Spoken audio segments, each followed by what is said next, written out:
ทดสอบชุดไฟเครื่องบินน้ำนะครับประกอบชุดไฟเสร็จแล้วนี่เดี๋ยวเราลองแอรอนก่อนแอรอนซ้ายยกขวายกถูกต้องนะครับครับดาวครับลัดเดอร์นะครับลัดเดอร์ทำงาน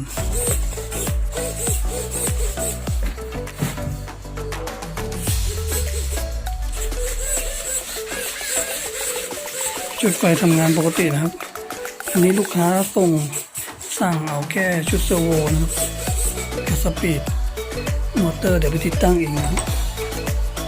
มีชุดไฟอยู่ด้านไหนครับไม่ต้องกลัวน้ำเข้าแบตเตอรี่ไว้นี่นะครับอันนี้เสียบบางเฉย